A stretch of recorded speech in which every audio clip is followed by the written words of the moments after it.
चला तर नवीन एक व्हिडिओ घेऊन मी तुमच्या सोबत आलेली आहे। तर तो व्हिडिओ नवीन नाही, पुरणपोळी तर बरेच जण करतात, पण सगळ्यात सोपी पुरणपोळी कशी बनवायची त्याचा व्हिडिओ आहे। अगदी सोप्या पद्धतीने डाळ आणि गुळ एकत्र कुकरमध्ये शिजवून आपण न परतता पुरणपोळी कशी बनवायची त्याचा व्हिडिओ आहे। व्हिडिओ आवडल्यास आपल्या मित्रमैत्रिणींना ह्या व्हिडिओची नक्की लिंक शेअर करा आणि जे कोणी नवीन असतील चॅनलवर त्यांनी सबस्क्राइब केलं नसेल तर सबस्क्राइब करा आणि नवीन मुलांसाठी खास हा व्हिडिओ आहे। तर व्हिडिओ कुठेही स्किप न करता कंटिन्यू बघा। Welcome back to my channel Sarika's recipe मध्ये मी सारिका तुम्हा सर्वांचं मनापासून स्वागत करते। बघा सुंदर अशा पुरणपोळ्या कशा बनवायच्या त्याचा व्हिडिओ आहे। कडापर्यंत पुरण जावावं त्यासाठी काय करायचं आणि पुरणपोळ्या तर बऱ्याच जणांनी केल्या असतील, पण ज्या नववधू आहेत किंवा नवीन शिकाऊ मुली आहेत त्यांच्यासाठी खास अशी सोप्या पद्धतीने करून दाखवलेली ही रेसिपी आहे। बघा अगदी कडापर्यंत पुरण आपलं पसरलेलं आहे। तर कशी बनवायची व त्यासाठी काय नवीन ट्रिक वापरली ते हे या व्हिडिओ मध्ये सांगितलेलं आहे। तर व्हिडिओ कुठेही स्किप करू नका, कंटिन्यू बघा। एकदम सोप्या पद्धतीत मी ही पुरणपोळी दाखवली। आजपर्यंत तुम्ही कोणत्याही चॅनल वरती अशा पद्धतीची पुरणपोळी पाहिली नसेल। अशी ही पुरणपोळी आहे। गुळ आणि डाळ एकत्र शिजवून झटपट अशी पुरणपोळी आपण पाहणार आहोत। चला तर रेसिपीला स्टार्ट करूया।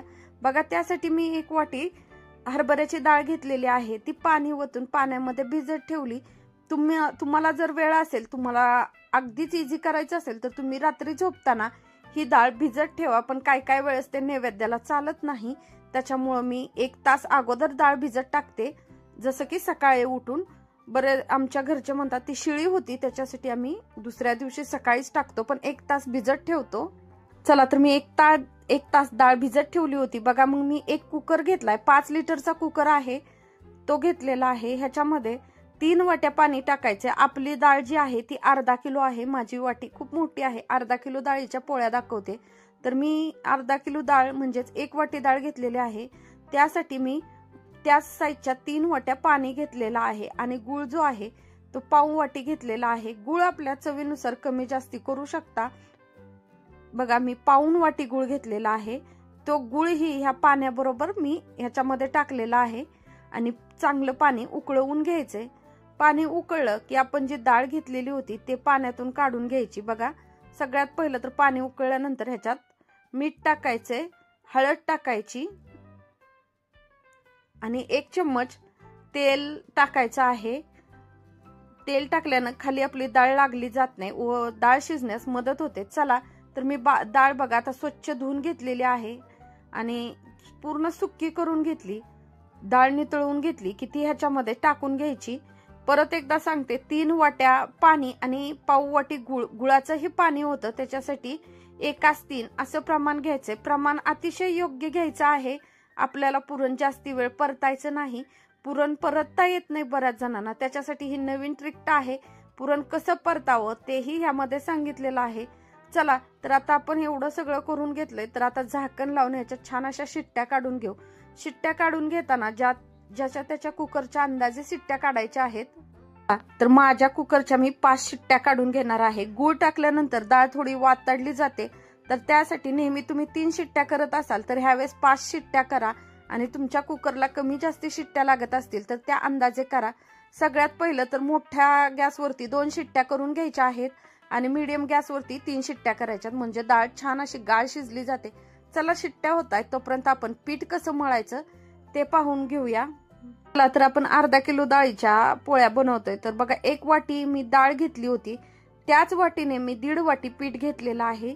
त्यानंतर पाणी घेतलेलं आहे कणिक मळाय। तर कणिक मळताना आपण थोडंसं हळद टाकणार आहे, तर मी पाण्यामध्ये हळद टाकली आणि कणकेमध्ये जे आहे ते मी मीठ टाकून घेतलेलं आहे। मीठ टाकायचं आहे तेव्हाच पुरणपोळीला छान टेस्ट लागते। बघा मी हळदीच्या पाण्यात कणिक छान अशी मळून घेते, त्यामुळे काय होतं आपल्या पुरणपोळीला कलर खूप छान येतो। तर अशा पद्धतीने मी थोडं पाणी टाकून कणिक मळून घेतलेली आहे। आपल्याला अर्धा किलोला पावशर पीठ भरपूर होतं आपल्या पुरणपोळ्या करण्यासाठी, कारण आपलं पुरण जास्ती आणि पीठ कमी असं असतं त्यामुळे। तर बघा मी छान असं पीठ हाताच्या साह्याने चुरून मळून घेते। आता हे पीठ आणि पुरणाचं बॅटर जे आहे, पुरण जे केलेलं आहे त्या दोन्हीची कन्सिस्टन्सी एक होण्यासाठी बघा मी तुम्हाला ह्याची पुढे ट्रिक सांगते। तर बघा मी कणकेचा गोळा छान असा मळून घेतलाय आणि त्याला तेल लावून घेणार आहे। तेल जे आहे ते कणकेच्या गोळ्यालाच लावायचंय। कणकेचा गोळा मी एकदम पातळ नाही मळलेला, बघा मीडियम साईज मध्ये कणिक मी मळून घेतलेली आहे। आता आपण ह्याला सर्व बाजूनी तेल लावून घ्यायचे आणि गोळा तयार करून घ्यायचा आहे। बघा गोळा तयार करून झाला की एक सुती कपडा घ्यायचा आहे। सुती कपडा म्हटलं तर आपल्या घरी गमजे वगैरे असतात, तो कपडा घ्यायचा आहे आणि त्याच्यामध्ये कणकेचा गोळा पॅक करून घ्यायचा आहे। बघा माझ्याकडे हा गमजा होता, तर मी ह्या गमजामध्ये कणकेचा गोळा पॅक करून घेते आणि एक कुकरचा डब्बा घेतलेला आहे, त्याच्यामध्ये पाणी घेऊन मी त्यामध्ये हे कापडामध्ये बांधलेला कणकेचा गोळा भिजत ठेवणार आहे। बघा कणकेचा गोळा पाण्यात भिजत ठेवण्याचं एक महत्त्वाचं कारण म्हणजे आपल्याकडे सिटीमध्ये खलबत्ते किंवा वरवंटा पाटा नसतो, तर आपल्याला कणिक चेचायला खूप प्रॉब्लेम होतो, तर ते कुठं चेचत बसायचं, म्हणून हे अशी कणिक पाण्यामध्ये भिजत ठेवायची आणि नंतर ती काढायची आहे। ती कशी करायचं ते मी पुढे सांगणार आहे। तोपर्यंत आपल्या कुकरच्या शिट्ट्या झालेल्या आहेत। मी कुकर थंड झालाय का चेक केलं आणि बघा मी चेक करून घेते डाळ कशी शिजली आहे ती। बघा मस्त अशी डाळ छान गाळ शिजलेली आहे। आता तुम्ही म्हणाल वर तर गाळ दिसत नाही, पण हाताच्या साह्याने चेक केलं तर बघा एकदम गाळ अशी डाळ शिजलेली आहे आणि डाळीला कलर पण खूप सुंदर आलेला आहे। गुळाच्या पाण्यामध्ये डाळ आपण शिजवलेली आहे। चला तर आता आपण ही डाळ जी आहे ती एका कढईमध्ये काढून घेणार आहोत। तुम्हाला जर पुरण परतायचं नसेल तर तुम्ही आता असं जे कढईत काढून घेतलंय ते तुम्ही चाळणीवर काढून त्याचं खालचं पाणी साईडला करून घेऊ शकता, पण एवढं पाणी तर आपल्या डाळीमध्ये राहिलं पाहिजे, नाहीतर आपली डाळ कुकरमध्ये खाली लागली जाते। तर मी एवढं पाणी डाळीमध्ये आहे, तर मी ही डाळ सुक्की होईपर्यंत परतून घेणार आहे। बघा छान असं मॅशरच्या साह्याने मी मॅश करून घेतलंय आणि ही कढई जी आहे ती आता मी गॅसवरती ठेवून एक 2 ते 3 मिनिटांमध्ये छान असं आपलं फडफडीत डाळ होते, तर तशी करून घेणार आहे। कारण कुकरमध्ये एवढं पाणी ठेवणं गरजेचंच आहे, त्यामुळे पाण्याचं प्रमाण जे सांगितलेलं आहे ते प्रमाण अतिशय अचूक आहे, त्याप्रमाणे तुम्ही डाळ शिजत टाका। बघा मी गॅस चालू करून गॅसवरती ठेवून घेतलेला आहे आणि एका उलताण्याच्या साह्याने मी हे पूर्ण पाणी आटवून घेणार आहे। आता आपण ह्याच्या पाण्याने येळवण्याची आमटी बनवणार नाहीत, तर येळवण्याच्या आमटीसाठी सेपरेट डाळ थोडीशी शिजवून घ्या किंवा मग ह्यातली थोडीशी डाळ काढा आणि ती मिक्सरला बारीक करून घ्या आणि त्याच्यामध्ये पाणी टाकून 2 मिनिटं उकळवून घ्या। त्याच्याने ही छान अशी येळवण्याची आमटी तयार होते। चला तर मी ह्याच्यामध्ये वेलची पूड टाकते, बघा 1 चम्मच वेलची पूड टाकली की मी चांगलं असं शिजवून घेते आणि नंतर त्याच्यामध्ये टाकणार आहे सुंठ आणि जायफळ पावडर। तर मी हे दोन्हीही पावडर घरी करून ठेवलेले असतात, त्याच्यामुळे मी वेलची पूड किंवा जायफळ सुंठची पावडर मी कशी केली ते दाखवलेलं नाही, तर मी हे नेहमी माझ्या घरामध्ये तयार करून ठेवलेलं असतं, तेच 1 चम्मच टाकलेले आहे। पुरणपोळी म्हटलं तर त्यात सुंठ, जायफळ, वेलची आणि बडीशेप तर पाहिजे, त्याच्याशिवाय टेस्टच नाही। चला तर अशा पद्धतीने मी दोन्हीही टाकून घेतले आणि छान असं हलवून घेतलेला आहे। तर बडीशेप कोणत्या स्टेपला टाकायची तेही मी तुम्हाला ह्या व्हिडिओमध्ये दाखवणार आहे। बघा छान असं सुटसुटीत आपलं पुरण तयार होत आलेलं आहे। खाली लागू नये म्हणून मी नॉनस्टिकची कढई घेतली आणि जाडबुडाची कढई घेतलेली आहे। तुम्ही कोणत्याही जाडबुडाचं पातेलं घेऊ शकता किंवा कढई घेऊ शकता। बघा सुंदर असं आता आपलं हे बॅटर तयार झालेलं आहे की नाही झटपट। गूळ टाका, परत 10 मिनिटं परतत बसा, याचं टेन्शन नको। तर गूळ आणि डाळ एकत्र शिजवून घ्या, सुंदर अशी डाळ शिजली जाते। चला तर आता ह्याच्यामध्ये टाकायचंय आपल्याला ते म्हणजे महत्वाचं मी सांगितलं होतं बडीशेप। तर बडीशेप ही पुरणपोळीमध्ये पाहिजे, तर ते आपल्या चवीनुसार कमी जास्ती करा। बघा मला आवडते तर मी अर्धा चम्मच याच्यामध्ये टाकलेली आहे। याचा वास खूप छान येतो बडीशेप, सुंठ आणि वेलची, जायफळचा। तर बघा मी अशा पद्धतीने बडीशेप टाकून 2 मिनिटं परतून घेणार आहे। चला तर पुरण आपलं तयार झालंय। तुम्हाला लक्षात आलेलं आहे पुरण कसं तयार झालं ते सांगायची आता गरज नाही, फक्त आपल्या ह्या डाळीमधलं पाणी आपण आटवून घेतलेलं आहे, दुसरं काहीही करायची गरज नाही। चला तर मी चाळणी घेतली, बघा मी अगोदर पुरण बारीक करायला घेतलं होतं, व्हिडिओ कट झालता म्हणून मी परत तीच चाळणी घेऊन तुम्हाला व्हिडिओ दाखवते, अर्ध राहिलेलं ते। हे बघा अशा पद्धतीने मी चाळण घेऊन एक पातेलं खाली घेतलेलं आहे आणि त्याच्यावर चाळण ठेवून पुरण सगळं वाटून घेणार आहे। तुम्ही पुरण यंत्र किंवा मिक्सरच्या साहाय्याने केलं तरी चालेल। आणि हे पुरण जे आहे ते गरम गरम आहे तोपर्यंतच वाटून घ्यायचंय।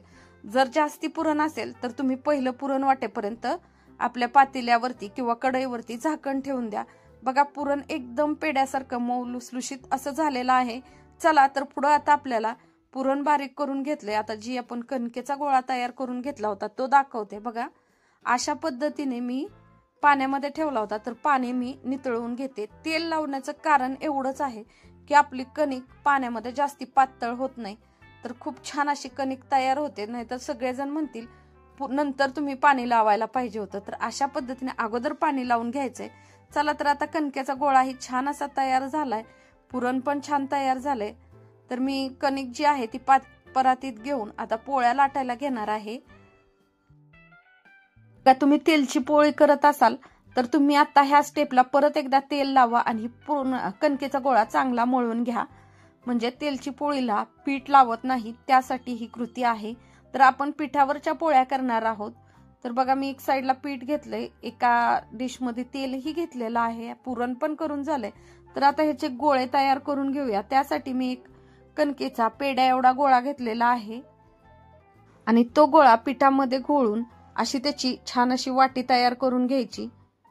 बघा अंगठामध्ये दाबून दाबून अशा अंगठ्याने छान अशी वाटी तयार करून घ्यायची। वाटीमध्ये थोडंसं पीठ टाकायचं आहे, जी आपण वाटी तयार केली त्याच्यामध्ये थोडंसं पीठ टाकायचंय। महत्वाची टीप आहे बघा, त्यामुळे काय होतं तर पुरण आपलं सगळीकडे पसरलं जातं, त्यासाठी ही टीप सांगितलेली आहे। चला तर आता आपण ह्याच्यामध्ये पुरण भरून घेऊया। चला तर बघा अशी वाटी केली, त्याच्यात पीठ टाकलेलं आहे आणि आता हा पुरणाचा गोळा जो की आपल्या कणकीपेक्षा मोठा घ्यायचा आहे, कारण कणिक लागू नये पोळी खाताना, म्हणून बघा मी असेच मीडियम साईजच्या 2-2 उंडे करून घेतलेत, किंवा गोळे आमच्याकडे उंडे म्हणतात म्हणून मी उंडे म्हणते।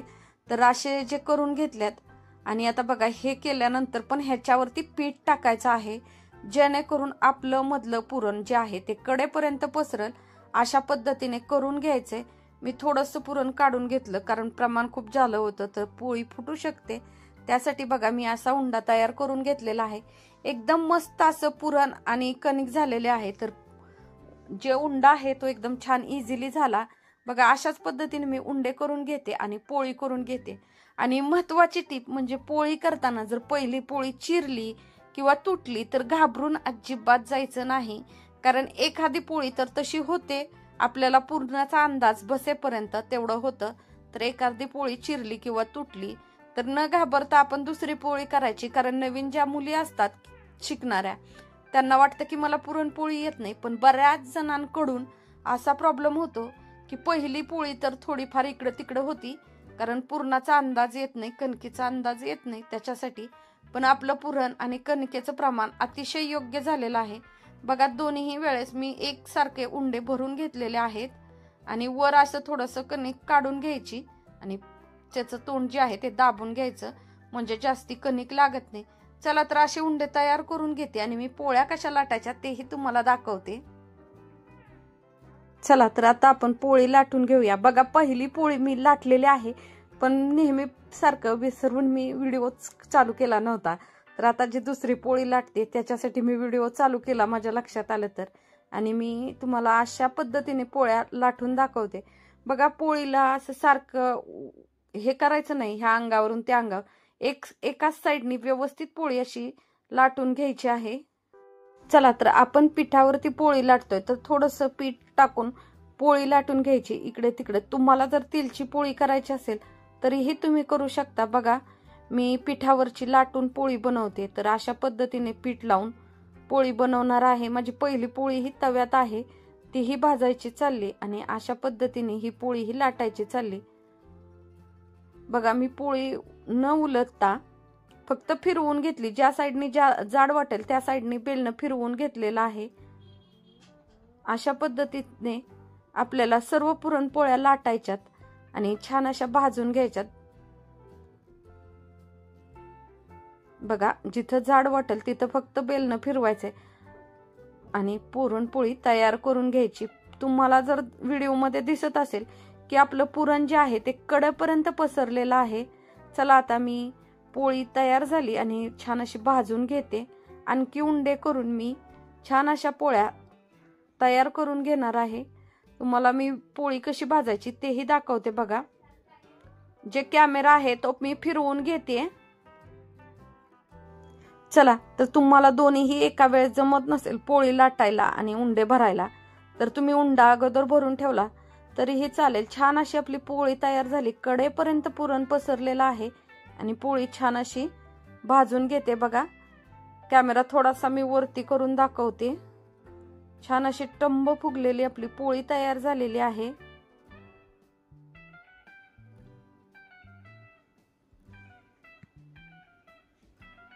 सुंदर पोळी तयार झाली, मऊ लुसलुशीत अशी. तुम्हाला आजचा व्हिडिओ कसा वाटला ना ते कमेंट करून नक्की सांगा. अजिबात कमेंट करायला विसरू नका, कारण आतापर्यंत कोणी दाखवलं नाही त्या पद्धतीची पुरणपोळी मी तुम्हाला दाखवलेली आहे. खूप सुंदर अशी मऊ लुसलुशीत पिवळी पोळी मी भाजून घेतलेली आहे. आणि पोळीचं जे पोळीला तेल लावण्याचं प्रमाण जे आहे ते थोडंसं जास्ती लावायचं, म्हणजे तेलची पोळी खाल्लेल्याचा फील येतो. जरी आपल्याला पोळी तेलावरती लाटता येत नसेल तर पुरणपोळी झाल्यानंतर तेल खूप लावा किंवा तुम्ही तूप लावा, दोन्हीही चालेल. चला, तर आपली ही पोळी भाजून झाली बघा. किती सुंदर कलर आलेला आहे पोळीला. तर अशाच पद्धतीने मी सर्व पोळ्या तयार करून घेणार आहे का नाही नवीन ट्रिक, नवीन व्हिडिओ. तर तुम्हाला जर व्हिडिओ आवडला तर नक्की तुमच्या मित्रमैत्रिणींना ह्या व्हिडिओची लिंक शेअर करा आणि मला सपोर्ट करा. चला, तर छान छान असेच व्हिडिओ तुम्हाला पाहायला भेटतील ह्यापुढेही. तर हा होळी स्पेशल पुरणपोळीचा व्हिडिओ होता. होळी रे होळी पुरणाची पोळी ती मनच आहे, त्यामुळे आपल्याला होळीला पुरणपोळी तर लागते. तर तुम्हीही अशा सोप्या पद्धतीने पुरणपोळी करा आणि नक्की कमेंट करून सांगा की पोळ्या कशा झाल्यात त्या.